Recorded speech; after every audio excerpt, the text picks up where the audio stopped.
It's Saturday, the 1st of August. My name's Juan Brown. You're watching the Blancolirio channel, and today we got a report on yet another fatal mid-air collision, this time in Soldotna, Alaska. On Friday, the 31st of July, a Piper PA-12 collided with a DHC2 Beaver near the town or over the town of Soldotna, Alaska. This happened about 8:30 a.m. in the morning, and both aircraft had recently just departed before they collided, but they departed from two different locations. There was one pilot on board, the pilot owner on board the PA-12 Super Cruiser, and that's Gary Knopp, age 67, commercial instrument rated pilot, and also an Alaska state senator or representative. He had just taken off from Soldotna Airport, an uncontrolled airport near Soldotna, which is located just south of the controlled airport of Kenai. 4 miles to the east is a Longmere Lake, and this is the base location for a number of float plane operators, including where this Beaver was based at, the 1956 Beaver, N number November 4982 uniform, flown by, and I believe owned by, Gregory Bell of High Adventure Air Charter. He has a air charter base based on Longmere Lake, and this is just a 4-mile separation from Soldotna Airport. If you look on the chart, this airspace is densely populated, it's dense airspace for light aircraft operations, and it's uncontrolled airspace. Only the Kenai Airport is Class C airspace.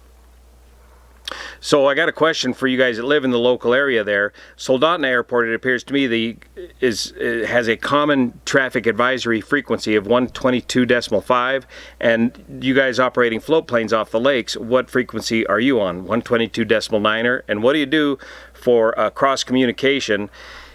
As this is uncontrolled airspace, the pilots are usually talking to one another on a common traffic advisory frequency. Are you guys talking on 122.9 or 122.5? At any rate, the Beaver took off as a float plane. It's not amphibious, it's a pure float plane. So it took off from the lake, and Gary took off from the airport, and somehow the two aircraft came together just a few miles away from their departure points. Both pilots were highly experienced. As I mentioned, Gary had commercial, multi-engine, and seaplane ratings, and Gregory Bell, the owner and operator of High Adventure Air Charter, had commercial instrument, multi-engine, CFI, and A&P airframe and power plants mechanics license. A little bit about the PA-12 Super Cruiser that Gary was flying. The PA-12 was only built from about 1946 to 1948. By the way, the PA-12 is a 3-seat version, if you will, of the Piper Super Cub. The Piper Super Cub is the very popular aircraft up there in Alaska. And by the way, these light aircraft are very numerous and very popular throughout the state of Alaska, particularly in the Kenai Peninsula area, as the lack of roads requires that most residents of Alaska own airplanes. They own way more airplanes than do residents of the lower 48, as that's their primary means of getting around. So anyways, the Piper PA-12 Super Cruiser is a 3-seat version of the Super Cub, where you solo in the front seat and then you have a wide back seat which can carry 2 passengers. It's a derivative of the J5 Cub. And the Super Cruiser, this Super Cruiser, has flaps, and looking at the pictures of the wreckage, this Gary Super Cruiser was registered as an experimental aircraft, fairly common thing to do in Alaska.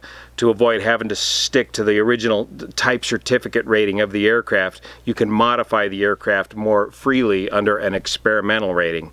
None of these modifications that Gary did to his aircraft, I think investigators will find, had anything to do with this collision. The DHC2 Beaver was operated under as a restricted category aircraft, and what NTSB investigators are once again be asking or trying to find out is under what FAR part was this operation operated under. In the DHC2 Beaver, the pilot had his fishing guide, David Rogers from Kansas, and 4 paying passengers, customers, going out on a fishing adventure. So the question is once again going to be, was the Beaver operating under a Part 135 charter operation, or was it operated under the loophole that allows some Part 135 charter operations, where you pay money to go for an airplane ride or go for a sightseeing tour or go for a fishing adventure, and yet operate under FAR Part 91. Again, each of these FAR parts represents a different level of safety. As an airline pilot or as an airline passenger, you're operating here in the United States under FAR Part 121, the highest level of safety you can achieve. If you're operating under a charter flight or charter for hire, you're typically operating under Part 135, a little less restrictive than Part 121. And if you're operating a private airplane, like Gary's PA-12 or Mighty Luscombe, you're operating under Part 91, which offers the most freedoms of all. The point that I'm getting at with all this, once again, this is the 4th mid-air collision I've reported on in the last year. Just yesterday we had the 2 air tractors collide, and earlier last month we had the Beaver collision on Lake Coeur d'Alene, and then last year about this time we had the Taquan Air de Havilland Beaver collide with the de Havilland Otter on a sightseeing tour. What's common with all these things? Well, first we've got Beaver aircraft involved in 3 of these accidents. These are high density operation sightseeing operations in dense uncontrolled airspace, if you will. And what does it have in common with the Beaver aircraft? Why is this airplane having such a string of bad luck, so it would seem at this time? All of these aircraft are great designs, and they're very common up in the Alaska area. The one thing about a Beaver that you got to know is a stock Beaver is powered by a 985 cubic inch, 450 horsepower Pratt & Whitney radial engine, a big flat radial out in front of it that's covered with a cowling, and that obscures most of your forward vision in these large aircraft. The de Havilland Beaver and most of these older, like you saw when we flew in the Lockheed 12A the other day back in Wichita, most of these older aircraft, you sit very close to a small set of windscreens right in front of you to try and enhance your visibility over, well, in this case, over the radial engine cowling. What we've learned about the operation of Beaver aircraft from the Coeur d'Alene accident is, especially climbing out, when you're taking off and climbing out with these aircraft, you've got that nose pointed skyward, that big radial engine obscures a lot of your forward vision. When flying sightseeing operations, oftentimes Beaver operators, especially Beaver operators on floats, will slow down for the sightseeing tour and slow down to their flap limit speed, drop a notch of flaps in order to lower the deck angle, lower the nose of that radial engine powered aircraft so that you can see a little bit better out of the front of the aircraft, because they are a little bit hard to see out of the front. So this is again going to open up the can of worms from the NTSB and the FAA and everybody else. Again, it's going to take a year and a half for the NTSB to get to the bottom of this particular accident. It may be a high-profile accident, as there was a Alaska State representative involved. Where do we stand with the requirement for TCAS, or Traffic Collision Avoidance Systems, on Part 135 charter aircraft? As a professional airline pilot, we are trained to proficiency every 9 months in the use of TCAS, Traffic Collision Avoidance Technology, and in my opinion, this would prevent these accidents from happening.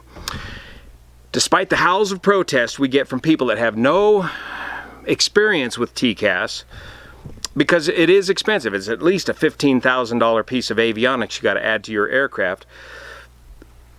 And the common protest I get from people that have no experience with TCAS is, no, these are see and avoid, eyes out of the cockpit kind of operations. The TCAS will only draw my attention back into the cockpit, which indicates to me that you've never used TCAS before. That's just the opposite of what TCAS does. TCAS gets your head out of the cockpit and onto the target in sight quickly. As soon as you hear the words traffic, traffic, everybody drops everything what they're doing, takes a quick glance at the TCAS, we call it the fish finder, the scope, and you will immediately see the target aircraft and its clock position relative to the nose of the aircraft, its distance, and its relative altitude between you and the offending aircraft. And then all hands on deck begin to look at that chunk of airspace until they can visually acquire that target. If that target continues to close in on you and develop into what is called a resolution advisory, the TCAS technology will take the Mode S transponder data, the altitude encoding data from the aircraft, assuming that the Mode S or the altitude encoder is on in both aircraft, and it will come up with a resolution advisory and advise you what course of action to take to ensure vertical separation from the offending aircraft. So the TCAS will tell you traffic, you go look for it, you spot it, and then it'll tell you climb, or descend, and it'll give you an indication as to how much rate of climb or how much rate of descent in the form of colors to avoid this conflict. Very, very simple system to use, very fast and very effective. Right now, as it stands, the current regulation says TCAS is only required in Part 135 operations if your aircraft is a turbine-powered aircraft and carries at least 10 to 30 passenger seats. So all of these smaller operators are currently not required to have the life-saving technology of TCAS on board their aircraft. As we get more information, we'll let you know, keep you updated on this. And some of you local operators out of the Soldotna area, if you can explain in the comment section below how you guys work out your separation on the CTAF frequencies in the local area there, we'd love to hear your local experience. Thanks for your support, and thanks so much for your support over on Patreon. We'll see you here.